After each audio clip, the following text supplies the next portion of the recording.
Hey everyone, welcome to the weekend edition of The Bullet. My name is Paul Lathrop. I'm the Deputy Director of New Media for the Second Amendment Foundation. Joining me today on the weekend edition of The Bullet is Alex Ooley of the Ooley Law Offices in Indiana, also O2 Training from Indiana, both a lawyer and a firearms trainer. Alex is a unicorn. Also, Mike Piwowarski of Arms Room Radio and The Rundown. He has two radio shows. He's not a unicorn. I think every third person in the population has two podcasts or two radio shows these days. Thank you both for joining us today, guys. Great to be with you, Paul. Always a pleasure, sir.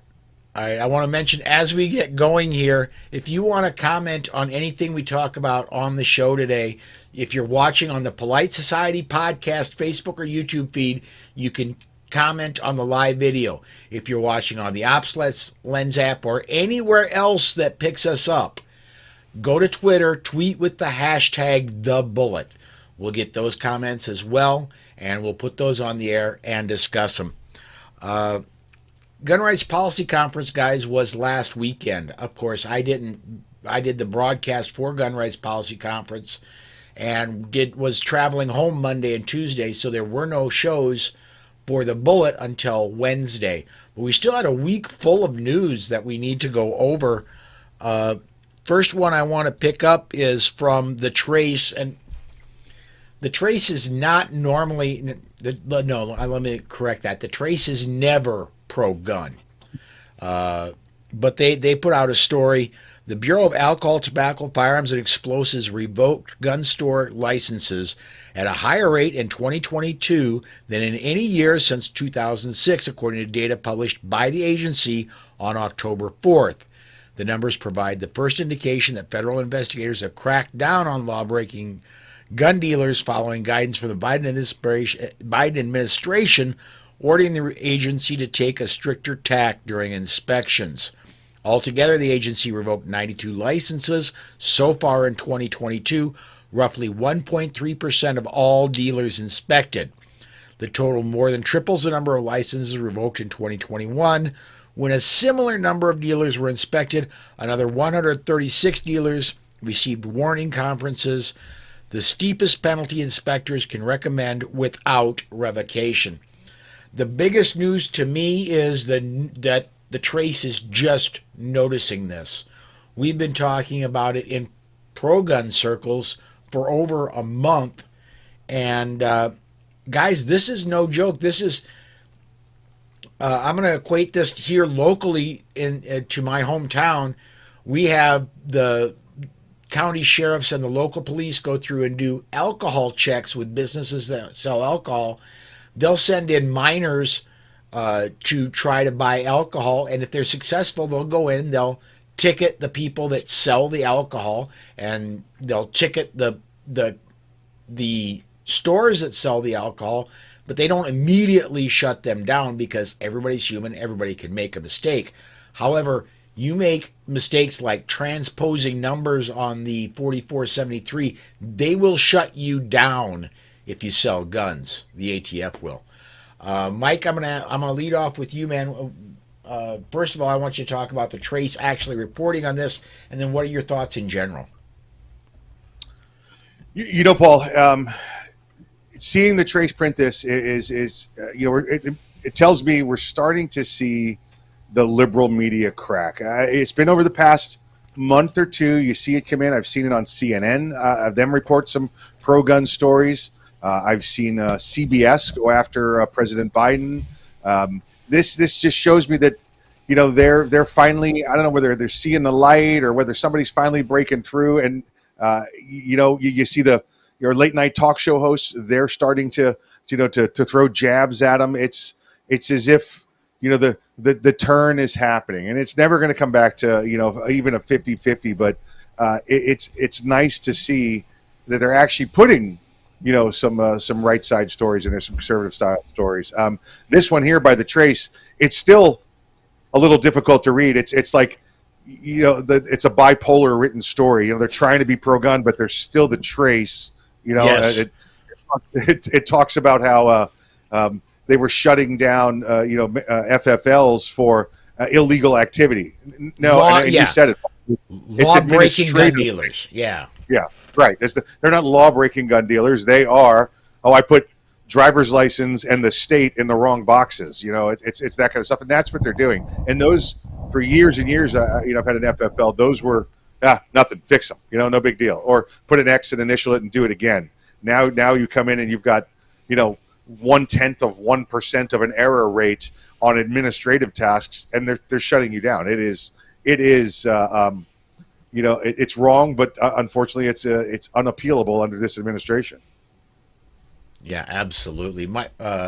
Thanks, Alex. What do you think, man? Yeah, so the trace, as you both mentioned, is not typically a pro-gun. Actually, it's almost never pro-gun in their journalism. But one thing they get to call for in this article is transparency at the ATF, because let's face it, much of what the ATF does is not transparent at all. And so I think that they're wanting to hold the ATF responsible, make them be transparent, and find out what they're doing behind closed doors. So I think that insofar as that goes, that's a good thing. Yeah, sure. Absolutely. Next story I got came out early in the week. Excuse me, and this one off of Breitbart, which is a lot more pro-gun. 28 Senate Republicans are zeroing in on Amalgamated Bank over the credit card company's September 22 decisions to recategorize gun sales in a way that allows them to be flagged. On September 11th, Breitbart News reported that Visa caved to Democrat pressure and agreed to give firearm sales a standalone merchant code. New York Democrats wanted the code for the purpose of flagging purchases they consider suspicious. MasterCard and American Express gave in as well, with MasterCard going so far as to praise Congress for the midsummer passage of gun control. Insider Yahoo News pointed to a statement from MasterCard which said, "We understand and appreciate the significant policy imperative in reducing gun violence and see the recent bipartisan action in Congress as a positive step. We believe it is the type of effort that will meaningfully address the tragic gun violence facing the country." I'm glad that there are some senators that are finally stepping up and going, why was this necessary, and what do you intend to do with this data? This still more than disturbs me. When I go to buy another firearm, not if, when I go to buy another firearm, I'm probably going to do it locally, and I'm definitely going to do it with cash. I've applied for a Discover card in case I want to buy one off the internet. I do not want some bank deciding, well, he's spending an awful lot at gun shops. Maybe we should let the ATF know. That's none of their darn business. Yeah, I think this is clearly just a backdoor way to try to identify gun purchasers, and it's almost like a backdoor registration system in some ways. The horrible thing about this is that there's no way to tell what so-called suspicious purchases are. And if there is a way to do that, I haven't heard that articulated. But what would distinguish me from going and buying a firearm and lots of ammunition to go to a training course where you regularly shoot hundreds, if not thousands, of rounds from someone who has evil intent? So I think that it's going to be difficult to sort those sorts of things out. It invades our privacy. It invades, our ability to transact with people we want to transact with and purchase items that are perfectly lawful without being spied on. So I think it's a terrible direction to go in. In Indiana, there's been some legislation proposed here on a few occasions that would limit the ability of government entities to do business with financial institutions who discriminate against the gun industry. So Indiana has said, and this is not passed in Indiana, but I think it's going to be raised again in the next legislative session, But the law would essentially say, if a financial institution, if you discriminate against the gun industry, the state of Indiana is not going to do business with you, and you're going to lose out on all that potential revenue. And So I hope that more states take that approach. Texas and Louisiana did the same thing as far as even going as far as we won't let you issue bonds in our state. And it did make at least Chase Bank had to go and rework some of their internal documents so that they could continue to do business in Louisiana for that. Mike, what do you think, man? Yeah, right. This and you're right. I think it is Texas has that, and then they did have to rework it. Paul, I've got purchase of firearms as well, and I'm going to go a little different tact. I'm going to take my credit card in there, and I'm going to slam it down on their table. And if they deny it, let them deny it, because I know people, the likes of Alex Ooley, and we'll take them on and get our own name citations up there in the Supreme Court if we have to. This is flat out Schumer, Gillibrand, and Hochul, the governor up there, trying to establish a backdoor registry for the state of New York. That's what this is.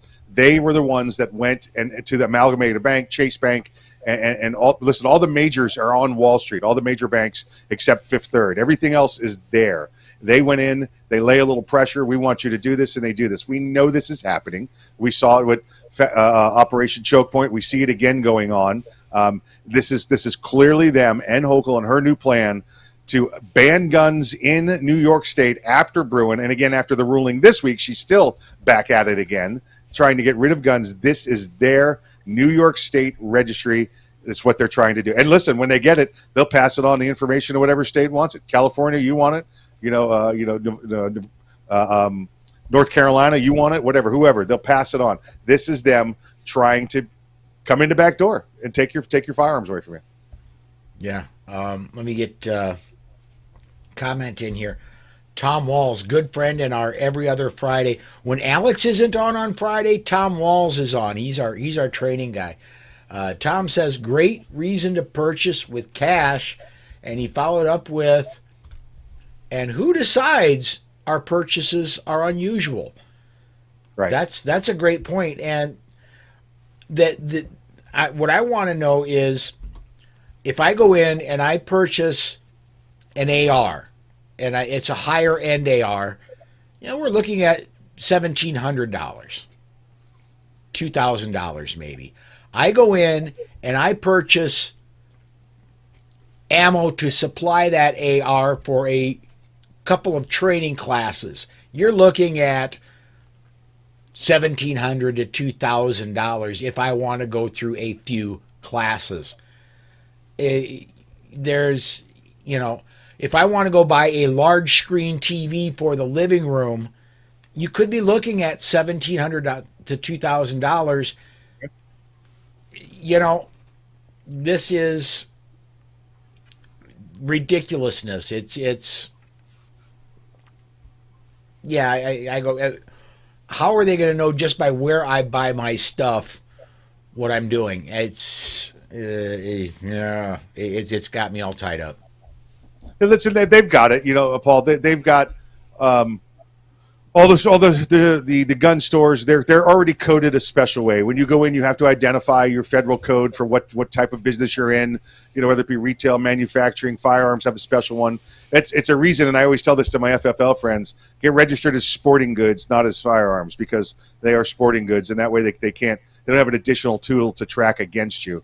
But yeah, so they add that together of it's got the code for firearm, and they're at a gun store. Then we're gonna flag it. Now, listen, I don't know if flag means, and I really don't. I don't know if flag means we're gonna stop the purchase. I really believe this is New York's first steps at the backdoor registration and to spread it around the country. Yeah, and one thing too.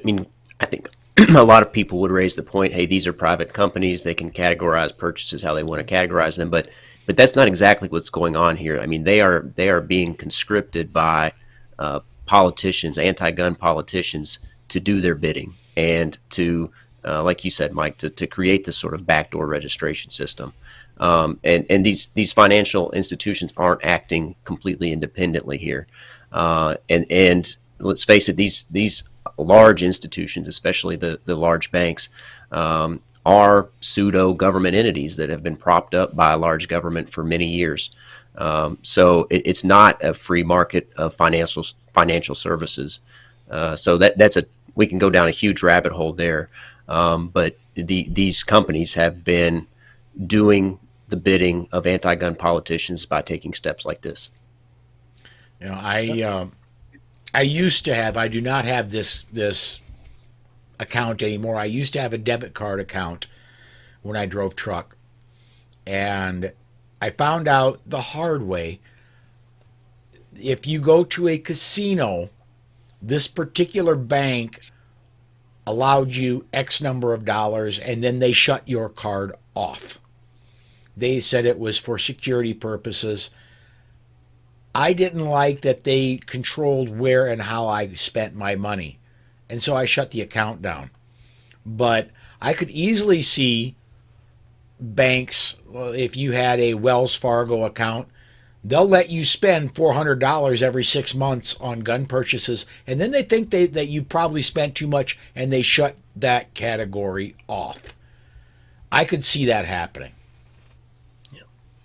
And I think the problem is going to get worse. There's been this discussion about CBDCs, central bank digital currencies, and I think that when the government is in control of electronic transactions of purchases, I think that the sort of filtering and screening of purchases like this is going to get worse. So I hope that we can fight against those sorts of measures and keep this problem from getting worse. Get one more comment in here real quick. This again from the Facebook side. Facebook's really active today. Well, YouTube is too, but mostly they're just chatting amongst themselves, which is cool.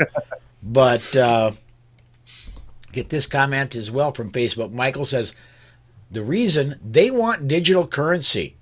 And you alluded to that, Alex. I don't think that's out of the realm of possibility, that this is part of a push to get a digital currency. And the dangers of digital currency is absolutely everything is taxed. And they know everything about you.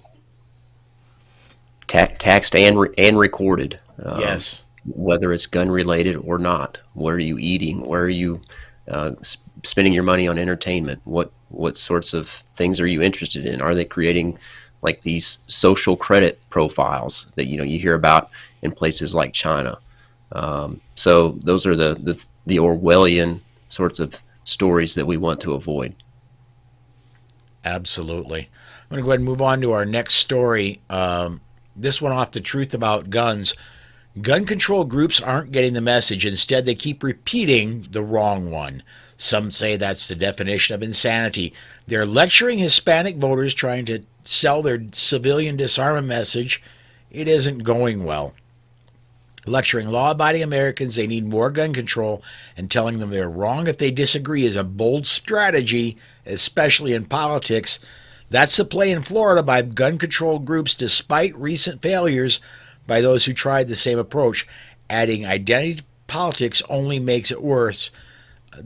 They go on to say the Second Amendment is for every law-abiding American, yet Democrats in Florida are trying to push more gun control on Hispanic voters.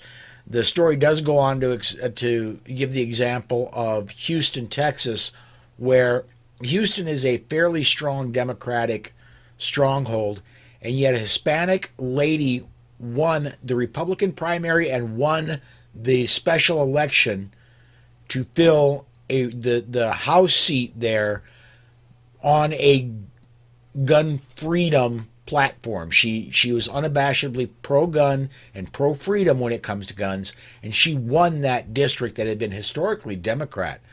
And we have Giffords going through Florida, pushing hard for gun control and pushing hard for gun control candidates. I'm kind of on the side of The Truth About Guns. I'm hoping and I'm thinking this is going to backfire on them here in about a month. Yeah, and spectacularly in Florida.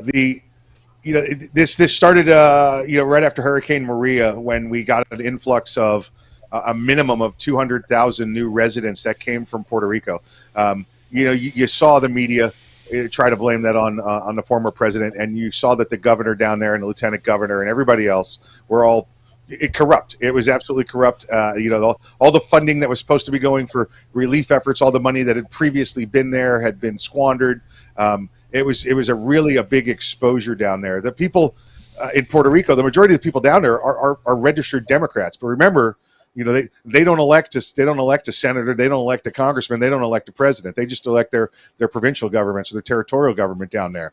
They had to be Democrat down there, Paul, because of the style of government they had. They had to be a Democrat down there in order to survive, or in order to get through the daily bribery of your government officials, the squandering of the money at the governor's level. They've come to Florida now, where we have a very large Hispanic population, and they've realized, wait, I'm not under the thumb of oppression and tyranny anymore. I can vote the way I want to. I mean, I have rights here in Florida. I mean, Florida caters to Hispanic needs, and the majority of them may have come over and done Democrat, may have initially, and are now all trending in the red, all Republican, all up of over 60-70%. The Democrats are going to depend on that Democrat vote here in Florida from the Hispanic population, and it's not there. It's absolutely not there. And they love the fact, Paul, love their Second Amendment rights. Because remember, Puerto Rico is a no-gun territory. So they're here now and celebrating freedom. They really are. I haven't heard I do know they went from no issue to may issue shortly before Bruin. I don't know what's happened after Bruin. That's not been on my radar.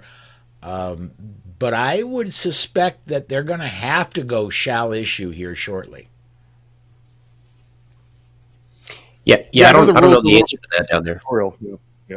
Go ahead, Alex. I was going to point to you anyway. Oh, I was going to say I don't actually know the answer to that in Puerto Rico, but I'm like you, Paul. I would suspect that they'll have to come into compliance down there at some point. And to your point, Mike, the article mentions that their survey, the NSSF survey data shows that Hispanic Americans purchased firearms at a 49% higher rate in 2020 than they did in 2019. So that's indicative of their desire to exercise their Second Amendment rights. And like you said, they've come from either they have or their recent relatives have come from places with oppression and tyranny, and they remember what that's like, and they want to exercise their individual right to keep and bear arms. In a world where they can protect themselves and the only people that have guns, whereas in other places where their families have come from, the only people who have guns are criminals and government hired thugs. So that's a huge reason, I think, for their attitude toward firearms. Well, and in the story, it was either this story or another one, but I believe it was this story. They also interviewed a former resident of Cuba who immigrated here, who escaped Cuba and came here, and said that, look, Castro wanted first to register guns, then use that registry. And why do you think we fight so hard against registries?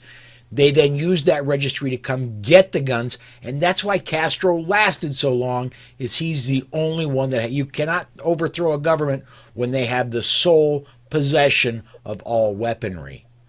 It makes that task infinitely more difficult. Let me get a comment in here quick. Gun websites on the YouTube side. Any opinion on how the roles of the antis have changed? Now the Giffords Group has been leading every national campaign. Am I perceiving that correctly? Is that lack of success of Mom's Demand or question mark? I think it's just, honestly, I think it's just an influx of money into Mom's Demand is what I think it is. And so they're able to spend money to send their staff to Texas and paint buses and throw money at Democrats who are more than willing to take it and stand in front of their banners. I think that's what you're seeing. There's an influx of money into the Giffords campaign via Soros or Bloomberg or some other big name donor. I don't know that Mom's Demand is any less active. Do either of you have any insight to that? I can only speak kind of anecdotally in that regard. I was at the NRA annual meeting in Houston, and I mean, they were active there and didn't seem any less active than they were at the previous NRA annual meeting in Indianapolis a few years ago.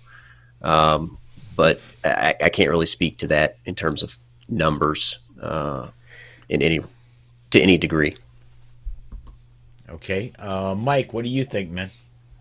You remember, the Mom's Demand is funded solely by Bloomberg, and Mike Bloomberg is a politician. And I really think at this point, his politics aside, he's an intelligent guy. He's not what we have currently in the White House, where I'm not saying Biden wasn't intelligent at one point, but he's losing his faculties now, and I think he's trying to distance himself from them, so we don't see them standing shoulder to shoulder.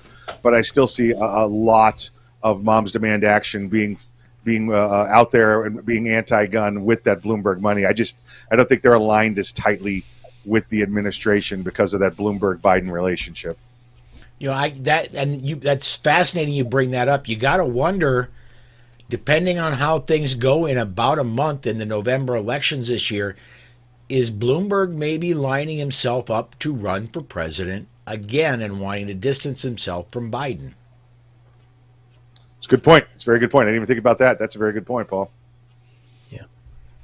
I will say, too, that Mom's Demand Action they were active in the Indiana legislative session this year, too. So they were active, but I think that's a good theory, Mike, that maybe Bloomberg is trying to distance himself from the Biden administration.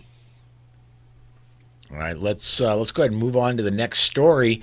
This one I probably should have got to yesterday during our Legal Friday episode, but this from earlier in the week. The Firearms Policy Coalition announced a federal judge has expanded the preliminary injunction in Vanderstaat versus Garland, its lawsuit challenging the ATF's frame or receiver rule.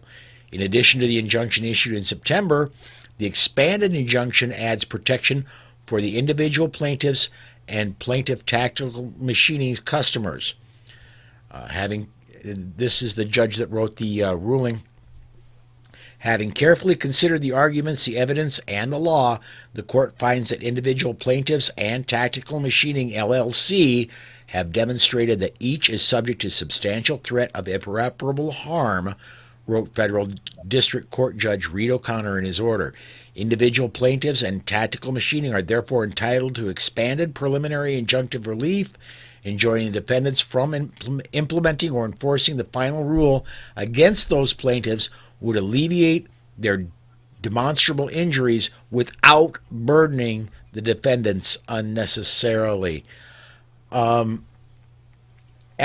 because you're the attorney, you're of the three of us, you're certainly the expert here. Does this mean that proposed ruling is now no more, or is this just we're gonna wait and see how we finish this court case? For right now, you can't enforce it. That's right. The latter there, because a preliminary injunction doesn't declare that the rule is unlawful, but simply says that the plaintiffs here are likely to prevail on the merits once the case is fully litigated. And because they will suffer irreparable harm in the meantime while the case is being litigated, the judge says, because I think you're going to succeed ultimately, and because you're going to suffer irreparable harm in the meantime, I'm going to enjoin the enforcement of this provision, this rule. So if the judge does think ultimately they're going to succeed, this is still good news. Yes, certainly. Yeah, definitely good news. What's interesting here, I read the amended complaint, most of it anyway. The So the Gun Control Act, this all hinges on the definition of of a firearm, and this is actually somewhat related to what we talked about yesterday, Paul, with the Supreme Court's denial of review of a couple of bump stock cases. This really goes to what sort of authority agencies like the ATF have to interpret the law or to make rules regarding what they think the law is. And I think we're going to see a couple cases in the new Supreme Court term that limit administrative authority. And they may not be cases that directly involve the ATF. It may be some other alphabet soup agency like the EPA or the FDA or the CDC. But I think the Supreme Court will curtail the authority of these administrative agencies and their ability to make rules like this. So I hope that ultimately the Supreme Court will accept review of a bump stock case or a case like this that limits the ATF's ability to sort of rule by fiat. Mike, what's your opinion, bud? Agreed. Now, a question before we go on, Alex, does this mean that, I know that the tactical machining continue to do their thing. It said customers also. Does this mean people can continue to buy from them, or are they referring to past customers? So it looks like people can continue to buy from them. This is, I think, some of the plaintiffs. There are a number of plaintiffs. Do I have to be a named plaintiff to buy from them, or can anybody just go buy from them now? That's a question I've gotten, and we haven't had a chance to talk until on the air. So yeah, I believe it would be anybody, not just the named plaintiffs. Okay, excellent. Yeah, it's I know that, like with the EPA case, there was the West Virginia EPA case, and that came out of Supreme Court a couple months ago, and I know a lot of our brethren out there in the Second Amendment legal community are using it. The rare breed trigger folks, they're amending their complaint to cite exactly what you just said, Alex, the limit of administrative authority from these alphabet agencies. So hopefully we'll see those continue to roll as well. I want to get a comment in here, and this is going to take us on a little bit of a different track. Charlie Chambers over on the YouTube side says Bloomberg is worth $77 billion. Wall Street friends, and I trust Charlie's a plugged-in guy. Wall Street friends say at least $25 billion in treasuries, cash. He's got more money than the firearms industry, and we have hundreds of millions of pro-2A people to fight his anti-2A. To go to Charlie's point here, he's certainly got cubic dollars. He's got more money than all the manufacturers can throw back at him. He's got more money than the NRA, the SAF, GOA, Firearms Policy Coalition can throw back. He can more than triple all of those put together budgets. It would be nothing for him to triple what we spend. What we have the advantage of is we have people that believe in what we do. And that ultimately is where we're going to win, is by bringing more people into firearms ownership and letting them decide for themselves what is right for them, and then eventually voting that way. Yeah, I think the majority of the people out there they don't fight as hard as we do. They just have their lives. Whether it's not their sole purpose, they're not sole issue voters. I know plenty of gun owners, Second Amendment supporters that are just, hey, here's my check, and I'm going to trust you guys to do the right thing. And I think a lot of them would, they see the little rulings go back and forth, the daily stuff that we talk about, and I think a lot of them are just waiting for the hey, just let me know when I need to grab my ammo and I'll join up, and let me know when the shooting starts. Until then, you go take care of that, and I'm going to go live my lives. There's a big part of that out there, and that's a benefit for the right, because the left doesn't have that. What are they going to do?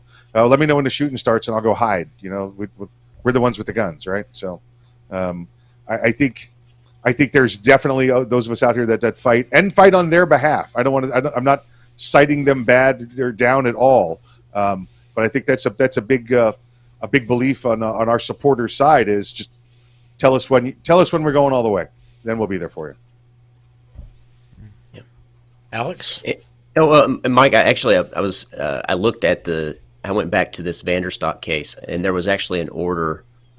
Apologize for going back on the topic here, but there was a clarification of the court's order on the injunction, and it clarified that the company could sell to customers as long as they were not prohibited from purchasing firearms under federal law. So the customer base would include anyone who's not prohibited from possessing a firearm. Excellent. Well, thank you for looking that up. I know that's been a big question, and I didn't get to see that amended portion, so thank you for doing that. Yeah. Well, we're talking about going back. Our next story is going back. And we alluded to this when Alex and I talked yesterday, but we didn't get in depth into it. This is off AP News. The Supreme Court said Monday it will not take up two cases that involve challenges to a ban enacted during the Trump administration on bump stocks and the gun attachments that allow semi-automatic weapons to fire rapidly like machine guns.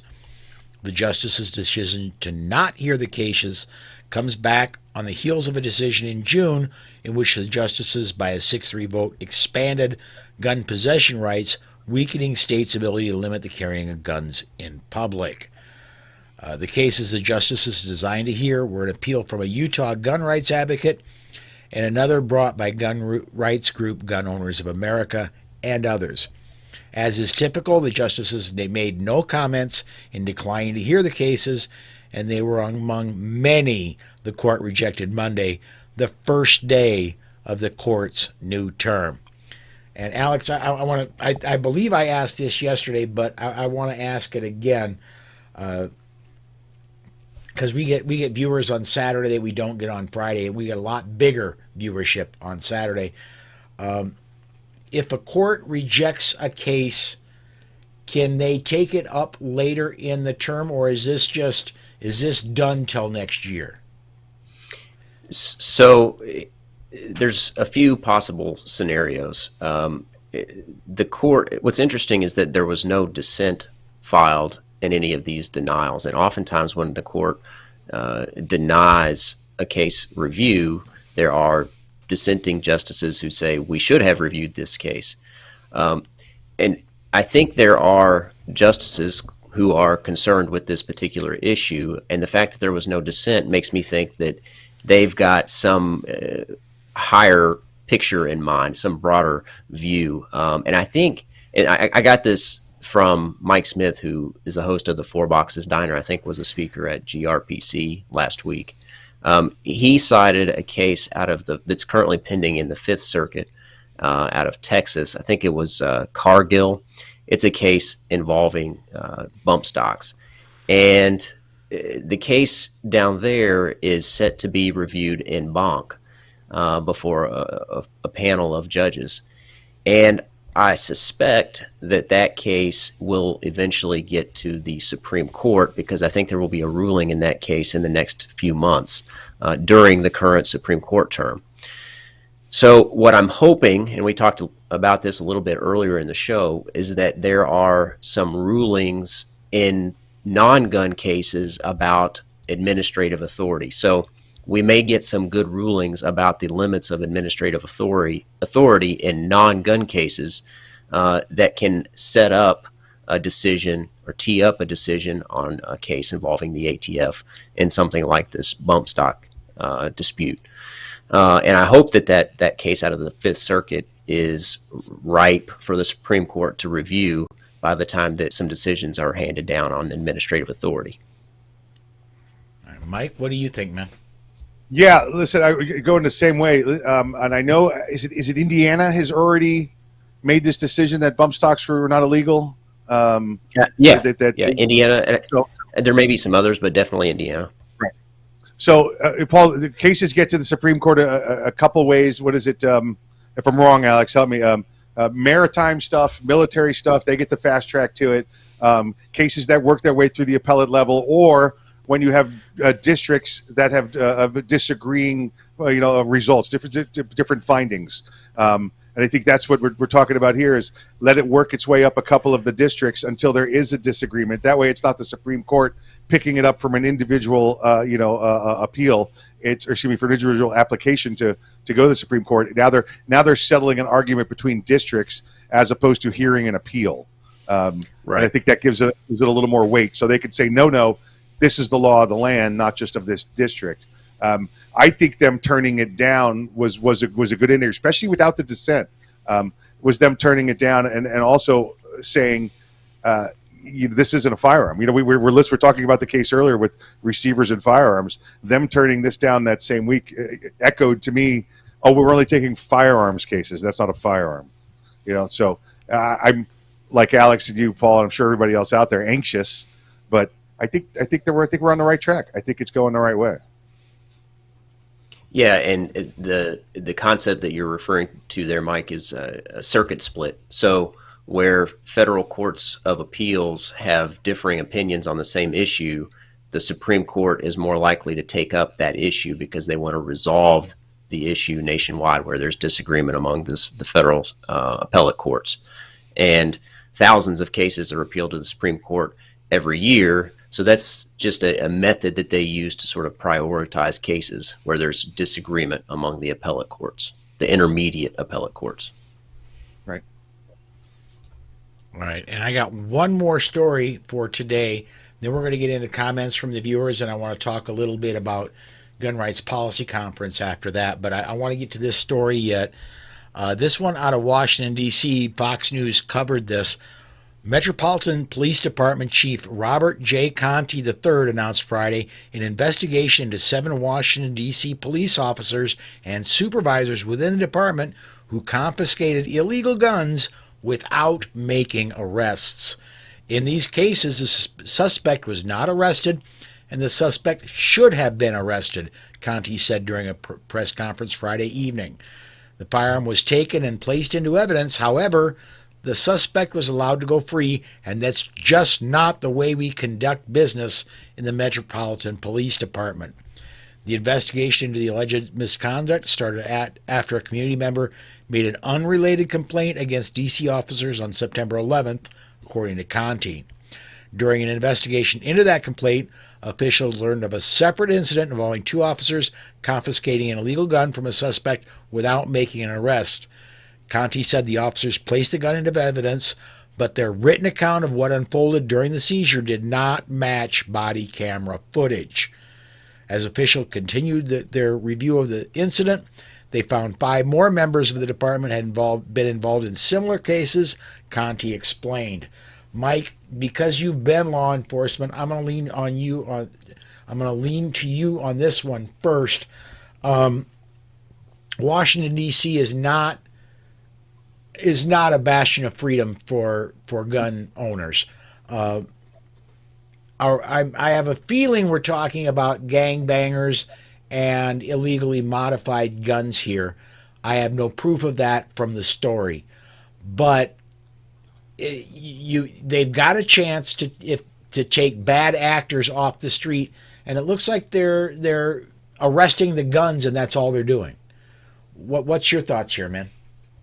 Yeah, and remember that was the policy under the former, DC boss Kathy Lanier there for Metro DC PD. So that's what she had done. Let's ignore the people. Remember, because the guns do the crime, Paul, not the individual. Conti sounds like he's having to work through some of those issues. I could see both sides of what these officers are going through here. If they're told we want to make streets safer. Well, getting the guns off is one of them, and if they know that the courts are not going to press charges, they're going to release them on their own recognizance. Why do the paperwork? To keep me, the officer, off the street, and this guy's going to be back before I am.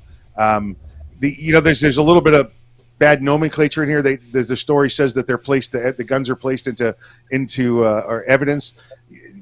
They're going into the evidence section. They're not going in as evidence. They're going in for safekeeping. And I know that's it might be arguing with the along the line there, but the gun is, there's something wrong with the gun. Either they're not supposed to have the gun, like you said, maybe the gun is illegal itself. It's got no scratched off serial numbers, or it's listed as stolen, whatever it happens to be. So it does not sound like these guns were evidence of a crime. They were just sent to the evidence section because that's the most secure place to do safekeeping for found property or stuff like that. And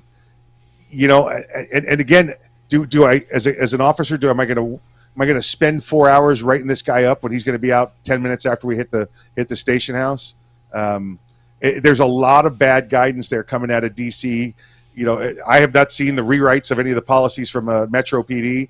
Maybe they fixed them. Maybe these are old school officers. Maybe they're so pro-gun, these officers are saying, I'm not taking this guy to jail. But that wouldn't make sense because they're taking the guns away from him. So this is one, like you just said, Paul, I need to see those reports. I need to go a little bit further because my brain could go either way on this. But it's definitely different than the previous policy with Lanier's administration. That's for sure. Alex, do you have any thoughts on this one, man? Yeah, so one thing that I saw or observed especially during 2020 and 2021, was that officers in more liberal jurisdictions would often arrest somebody, and then the the person who's been charged or arrested would get out almost immediately. And to your point, Mike, sometimes the officers are disheartened and they're like, why am I going to arrest this person if they're going to let them back out on the streets almost immediately? So I would want to know some more information about the particular circumstances here, because that happens quite frequently, where somebody charged potentially even with a relatively high level crime is given a very low bond or released on their own recognizance. And the officers are like, why are we even doing this? So I don't know the exact nature of these particular circumstances, but I would want to know more for sure. But it does kind of show that, the focus is on the wrong thing to some degree. It's on the gun and not the person, not the individual who's committing the crime. So that's problematic for sure. Yeah. I do want to make a little bit of a shift here, and I want to. That's the end of the stories we have to cover for today. And for some reason, there we go. I'm trying to get to a graphic that. There we go. I want to bring this up. This is what you're about to see for those of you watching live. This is going to be very anticlimactic for podcast listeners. But for those of you who are catching us live or catching us on a replay, this is something we had made up for Gun Rights Policy Conference, and I'm really proud of this. This is what played when we kicked off Gun Rights Policy Conference and in every break. Oop, and there should be sound with that. 1 second here. Let me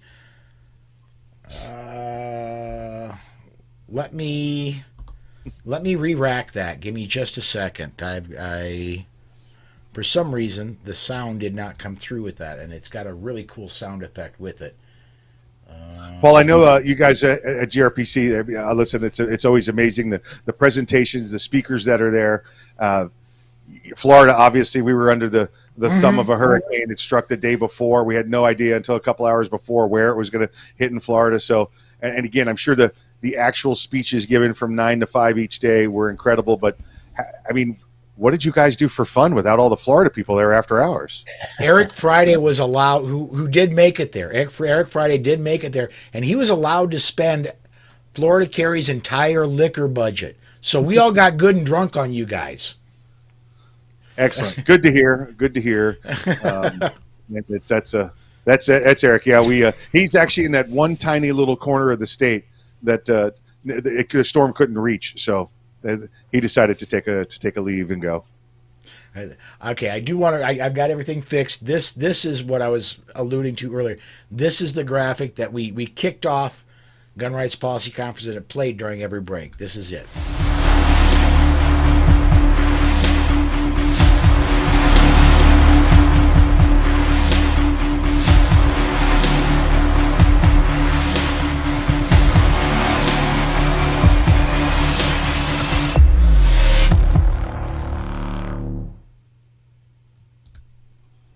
I really, really think that was super cool. And then I am in the process. I got all the way through every year. Once we get done with AmCon and Gun Rights Policy Conference, I, of course, am the guy that broadcasts them. Yeah. Once I get home, I break them down by individual speakers, and if you spoke, you will get your individual talk released on either the Polite Society podcast feed or the Second Amendment Foundation feed. And I have completed AmCon. I've got one video done for Gun Rights Policy Conference. The rest will be coming today and tomorrow. It takes, and I'm not kidding in the least, it takes just as long to get these separated out as it does to sit through the conference. So we went from 8 a.m. to 6 p.m. Saturday, and then 9 a.m. to 1 p.m. on Sunday. I've got it will be 1 o'clock on Sunday or 1 o'clock on Saturday until sometime Sunday night to finish it up. We'll see. But that's my goal, is to have everything wrapped up this weekend, have all of the all this stuff released, so that if you want to watch individual speakers, you're able to do that. And a couple highlights. And neither of you guys were at. I know, Alex, you wanted to get there. You had issues with flights getting canceled on you. Mike was just too good to show up and mingle with the rest of us. So, but literally the airport's closed or canceled on my flight day. Yeah. So, but I do want to bring up a couple highlights. Florida Carry won grassroots. Won the grassroots organization of the year, and I thought that was a big deal. You guys, the folks at Florida Carry, do a great job every year, and I'm hoping Gun Rights Policy Conference returns to Florida in the near future. It was there, I want to say 4 or 5 years ago, right. And we were supposed to be here in Orlando last year but the COVID canceled it when we had that little resurge. So I'm hoping to get it back here in Orlando. Yeah. I've heard rumors, and let me explain a little bit about the pecking order at Second Amendment Foundation. The head is Alan Gottlieb. Also, the head is Julianne Versnell. Below that, somewhere is Dave Workman. Below that, somewhere is Andrew Gottlieb. Somewhere around 30 feet below the level of the earth is Paul Lathrop. I am nowhere on the decision-making process, but I'm hoping. I've heard rumors of possibly a Tampa again. I would not rule out Orlando. I wouldn't rule out anywhere in Florida. I would love to see it go there. I have a great time every time we go down there. And I will be down there myself this coming February, no matter what Gun Rights Policy Conference does, for the speakers event that Kevin Sona puts together every year. Yeah, the camping with guns. Yeah. Open carry camping event, yeah. Comment here real quick. And again, I want to explain, I am not in the decision-making process at the Second Amendment Foundation. I want to get that clear before I put this next comment up. PNW, Pacific Northwest Woods, says, is Target Victory the best tagline? There is no finish line for 2A. It's just internal vigilance. I personally like it. It gives us a direction to go, but again, I don't do that's all way above my pay grade. I'm somewhere around private first class, and that is commander-in-chief level decision. And get a couple more. DJ Play Nice, having to edit audio and video in real time during post is not always fun. And Pete over at Gun Websites, any digital work can be crowdsourced, and we could have it edited and ready by Monday afternoon if you challenge 2A activists out there to participate. The only problem is, Pete, I'm not going to have you come sit in my studio and work with the master file. The master file is recorded in HD on my computer that sits right over there. That went down to Dallas. I don't. I don't I don't get the standard definition or the low def off of YouTube or Facebook. I edit off high def, which is recorded on my computer. So that's that.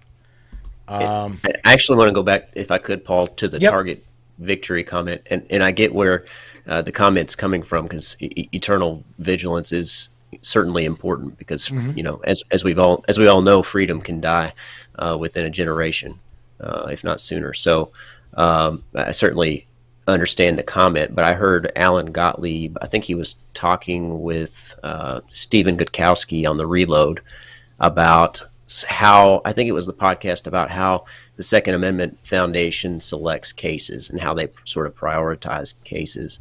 And let's face it, the bread and butter of the Second Amendment Foundation is litigation in the courts. And target victory, I think, comes from the idea that they are trying to pick cases that they know they can win in court to advance liberty. It's not a final destination. It's not like we're going to win and quit. They're trying to pick cases that they can win and advance liberty and gun rights. So I think the target victory is more about specific cases than sort of this theoretical stopping point. Yeah. Well, and it's one of the taglines of SAF: winning back gun rights, one lawsuit at a time. Yeah. And you've got to win back gun rights. They don't. When I talked, and it's been a while since I have been in Washington and worked from the home offices and got to sit for a few hours with Alan and talk with Alan. But the last time I did, I remember talking with him, and they don't go after cases unless they don't say if it's a 50-50 shot they think they're going to win it, they don't take it. They want a darn near slam dunk that it's going to go through before they'll take the case. They want to be absolutely certain they're right. That is where they know they're going to advance. That is where they know they're going to do the most good. So, all right. And let's face it, we want the Second Amendment Foundation to utilize donations in the most efficient way possible. So we want them to pick the cases where they can do the most good. So I think that's a good policy to have. Yeah. We are just about to the top of the hour. Mike, because I introduced you last, I'm going to go to you first. Tell us about Arms Room Radio. Tell us about the rundown and anything else you want to plug, bud. Let's see, Arms Room Radio coming to you live on Saturdays Eastern Time, 3 to 5 p.m. You can go to armsroomradio.com and listen to it there. We're on 50 stations around the country, an actual radio program, a real radio program, but you can listen on the internet on Thursday, the simulcast. So join us there Saturdays, 3 to 5 p.m. The rundown comes on at 5 p.m. Eastern Time during the week. We are the lead-in for the Daily Bullet, so over on OpsLens. So that's nice, and of course, let's go Mets. Okay, didn't I haven't been followed since my Twins did not make the playoffs. I've not been followed. Did the Mets make the playoffs? The Mets have made the playoffs, and come on, even if your team doesn't make it, it's playoff baseball. It's like a whole new mini season tournament style. You gotta love it. You gotta love it. They'll be done in a week. Alex, listen, anything? They had a 3-game series start yesterday. They played 1 game, and I'm pretty sure they're out. Exactly. That's Alex, impressive. anything you want to plug, but definitely plug. I believe the name is O2 Gun Group Training. O2 Gun Group. There we certainly let us know about that. Yeah, so like you mentioned at the beginning of the show, Paul, I'm an attorney in Southern Indiana. I'm also a firearms instructor. My family has a business called O2 Gun Group, but I'm not quite the unicorn that you made me out to be, because my father is also an attorney and a firearms instructor. And there's also, if people haven't heard of him, and I'll give him a shout out because he does great work in Indiana. Guy Relford, he's been on the show before. He's an attorney and a firearms instructor in Indianapolis, and was instrumental in getting constitutional carry passed here in Indiana. So certainly want to recognize him. And so I guess he's in that club of attorneys and firearms instructors here in Indiana, at least. So yeah, I'm an attorney and a firearms instructor. We teach basic firearms courses. We also teach a 5-hour class about the lawful use of force in self-defense, which we think is sort of the basics, the fundamentals that people need to know about the law and the principles that they need to know before they use deadly force, or even merely reasonable force, which may include deadly force in self-defense. So if that's something people are interested in, check out ooleylaw.com or o2gungroup.com. Very cool. That's going to wrap up this week for The Bullet. I want to thank everybody for watching us this shortened week. We didn't, again, start till Wednesday, but next week we do have a full week lined up. Do come join us for that. And on Monday night, let me get to my calendar, because Monday night, I'm really looking forward to this. We've got, come on, load up.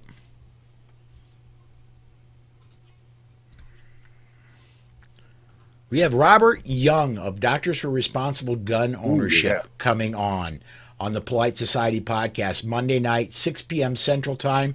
We're going to be talking about red flag laws and why Doctors for Responsible Gun Ownership is working so hard against them. Dr. Young and I had a very long conversation at Gun Rights Policy Conference. He's got a really great perspective, and I'm looking forward to talking to him Monday night on Polite Society Podcast. Come join us again Monday afternoon at 5 p.m. for The Bullet and 6 p.m. for Polite Society. Until then, everybody, that's going to do it for us. Thanks.